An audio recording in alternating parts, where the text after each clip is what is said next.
Hey everybody, David Barrett here for Entertainment Getaway TV. That's the Bay Area show focusing on our Bay Area local scene and beyond. And look who we ran into today. This guy's got a lot of history in the Bay Area and even on the East Coast in New York. We're gonna get into talking about that. Joseph Carney, AKA Joe Headstomp of the group Step Up.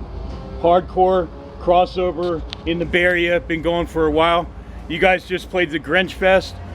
We got some footage already on Entertainment Getaway TV of Joe and his band rocking Lane Splitter Pizza in Emeryville. And big up to Manny for putting all the local bands on and stuff. So Joe, what's the latest incarnation of Step Up? We know you've had your longtime guitar player. Who else is in the lineup and what you guys got going on now?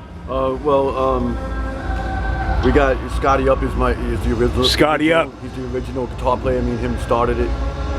That's his Vinny stigma to Joe's Roger Merritt, because we know Agnostic Front are the godfathers of hardcore. No doubt. Check out the movie if you don't know, man. And then our original bass player moved to Oregon, and then our drummer went on to play guitar with another band, Butchered Hens and some other bands. Yeah. But, so we picked up this guy Dave, who's really good on bass, and shows up for all the practices. He's a good dude. And then we also got Chris on drums. He wasn't in any bands before that, but he had a lot of commitment and dedication, so he's really come a long way on the drums. And then we also have another player we just added last week, which is Clint. He's in United Defiance and System 86. He's a really good guitar player, so we added him to the lineup, and just to make our sound a little bit more full. And so that's where we're at right now, and we're miles away from where we were last year. Our songs have gotten harder and faster, and we feel like we got a good unit right now, and we plan on taking over. Like, pretty much we're going to be playing a lot of shows from here on out, basically. Yeah. Good news, man. So when did Step Up first form, and that incarnation? Well, we started in 2007 when I recruited Scotty Up, and then that's quite a few years now. And yeah. Do a few different lineup changes, and then we stopped for a few years due to family issues and health issues on someone in the band. And so after the pandemic, we wanted to do it before the pandemic, but then that broke out, so it put a hold on everything. So after the pandemic, we decided, well, during the pandemic, actually, we started rehearsing to be able to play once the pandemic was over. So once it was over, we started booking shows, and we've been playing out regularly. So it's been a few years now. We've been with this lineup. Cool. Give us some highlights on some shows, maybe some bands you played with, some venues, some highlights from way back 2007 all the way to the current. Yeah. Some of the better shows we had were we played with Sworn Enemy and Propane in Concord. It was a venue. I forgot what happened. It fell through, and so they needed a spot to play on a move. So someone came up with this like backyard in Concord, and so it was cool. It was with Lionheart, Sworn Enemy, when Lorenzo was in, and then Propane, and a couple other bands I forgot. Maya Over Eyes, something like that. Nice. Lionheart. I remember their name. Yeah, they got some history. And then another good one of my favorite shows was with Death by Stereo and Agnostic Front in San Jose. It's always good to play with those guys. And then just all the local bands. We had some good shows.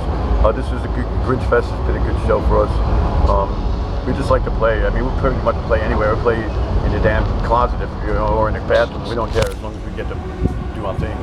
Exactly. I can relate too. Exactly. So. I met this man first when he was in a group called G-String Stranglers. I think that's one of the funniest names I've ever heard of for a band. So Joe played drums then. So that's kind of, not sure if there's any footage out there that you could see Joe on drums, but that was something. He's the vocalist for this group.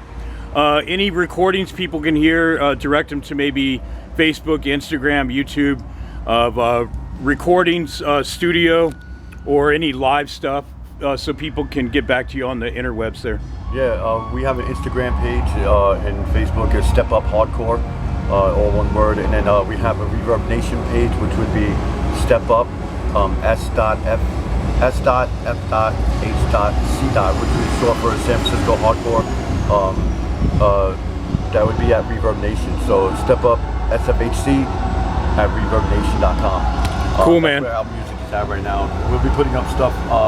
We're gonna go back in and record with the new lineup. And I'm not pushing anything out right now until we get the new recording, and then we're gonna be up on all media platforms. Nice, man. So I just got to mention, we cannot end this interview without bringing up two of our favorite genres and scenes back in the day. New York hardcore. Okay, bands like, if you don't know and you've been living under a rock, check out YouTube for the proof and the history. We got Leeway, we got the Cro-Mags, Agnostic Front, Ludachrist, Madball, Breakdown. Give me some more. Use It Today. Yeah. Bold. This is a great scene, man. I mean, Hatebreed were influenced by all these cats. Biohazard, man. Outburst. Fucking, yeah. Outburst. Yeah, Biohazard was a good one. They're actually playing in Berkeley. Can't forget Lou and Sick of It All. Oh, yeah. And our boys here, DC Hardcore, Bad Brains, HR, Dr. No. Yep. What does this style mean to you? Because obviously it's a major, big influence for what you do with you know, SF Hardcore, New York Hardcore, man.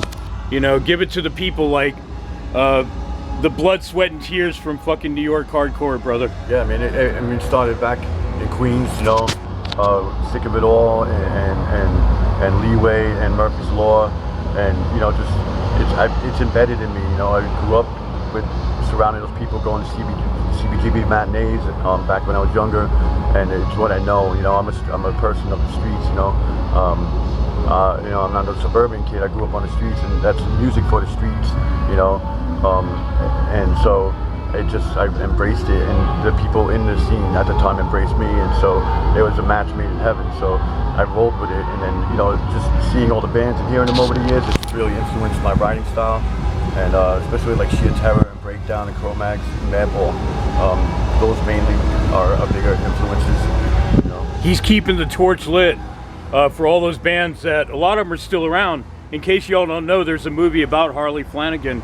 There's a movie about Agnostic Front, the Godfathers of Hardcore. Yep. And you can see all this, like, you know, Netflix and all this stuff out now that, you know, there's the history coming to now, and you know, we got, you know, Life of Agony, all those groups, man. New York always had some heavy groups from the CBGB's days to this New York hardcore thing. In fact, me and Joe, probably two of the only guys that just stand by those two albums of Ludachrist, Immaculate Deception and Power Trip. Just amazing stuff. Oh, yeah. Probably one of the few crossover bands that are like top-notch musicians. Crumbsuckers as well. Yeah, Crumbsuckers too, man. It's such a great scene, man. And you know, we heard Lou from Sick of It All, you know, had some health problems. We're hoping he gets better and sticks with us for a few more years too. So really great talking to you, Joe. So give us some what's coming up for Step Up in the new year. You guys got any shows booked now? You know, what's going on? Any recordings you're going to be working on? Any music videos or any of that? Well, we just done a string of shows locally within the Bay Area. We have tentative dates set up, but not set in stone. But, you know, we plan on playing consistently from here on out. By the end of the year, I want to get back in and record. We have some new songs written, and the old songs, re-record them, because that was just a demo.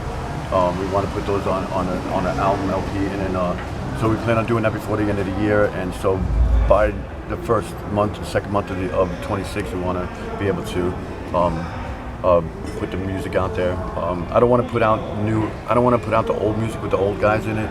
You know, it's just not fair to the guys that are in the band now. So once we get the recording, you'll hear us. Cool, man. I also want to mention too that Joe, like myself, we're open-minded to other styles of music besides metal and punk. You know, we love funk. You know, there's some ska, reggae, all this stuff. Hip-hop. But I can't forget Ill Bill, Danny Diablo, Necro.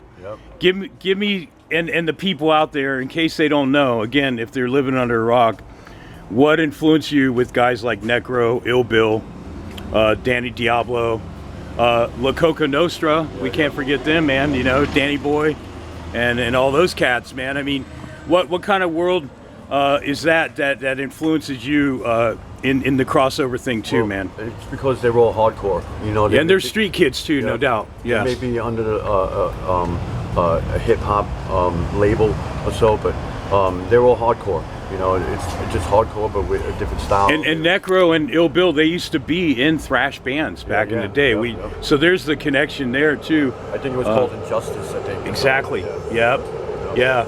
Yeah, they you know, being at Lemore's, growing up in Brooklyn, Lemore's in Brooklyn, and that's where you would see these guys. And then I guess they were just products of their environments, being in the projects in Brooklyn, and they got into hip hop. And we all, I mean, I'm big into hip hop. I used to break dance and all that shit, but you know, it's, you know, just being within that genre, like when it was all popping, you know, we were all part of that. You know, I wasn't a part of it, but I was influenced by it.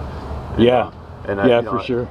You know, being out here on West Coast, I hear West Coast rap, but you know, I'm just strictly East Coast. But if I'm playing a playlist, all you hear is East Coast. East Coast for me. I'll tell you what the rap I miss that's missing in today's thing. You know, De La Soul, KRS-One, Boogie Down Productions. You know, Public Enemy. You know, X-Clan. I mean, Third Base, all that New York shit. Diamond D, Digging in the Crates, Big L. That to me is my hip hop, man. This shit nowadays, this mumble rap, and it's just garbage, man. Straight up garbage. I mean, I get it with kids that they don't want to think about nothing. But you know, me, my preference is the message in the it meant something back in the day. Didn't they always it, had a good, whether it was a good or bad message, they had something to say. Exactly. You know? And now they're not really saying nothing. It's garbage. Don't even make sense, actually. But so I don't know if you're familiar, but Necro's these YouTube videos where he's being interviewed, man. He's fuck Kanye and all the Jew haters and stuff, man. What I like about Necro is he's not afraid to speak his mind. That man tells it how it is. He's 100% real as fuck. And if y'all don't know, you know, and Joe and I, you know, we went to Slim's and Ill Bill, and we just, you know, these hardcore rappers, man, just as great as all this crossover stuff that we're talking about. So check for all that. Any last words, Joe? Anything that I missed that you want to get out there to the people? You know, just support your local scene. You know, definitely. That's what we're here doing today. If you spend a lot of money on tickets to go see some arena act, you could definitely get up off your ass and come out and see a local show, because you know that's what it's all about. You know, coming from grassroots and building it up, and you know, supporting each other. That's what seems to be missing in a lot of places. And so right now we're in the middle of creating a scene out here. So you know, that's what you got to do, is support local musicians, because we're out here, you know, working it. You know, and it's always appreciated when we see people come out and be there for us. Definitely. That's what this show's all about, and what I do. I try to put a spotlight on our local scene first and get the word out there by promoting it at shows to get people to the next shows and so on, and spread the word, because like you said, people spend $500, $1,000 on Foo Fighters, Metallica, you know, Beyonce, Lady Gaga, instead of coming out for free to see 5 or 10 bands, or even for $10 to see like 20 bands. It's like, man, I mean, a lot of these bands are better than the ones that are, you know, being spoon-fed to the people. You know, that's some real talk right there, man. So thank you, Joe, for your time. We appreciate it. Joe Headstomp. Look for him on a stage near you, around the Bay Area and beyond, baby. Later.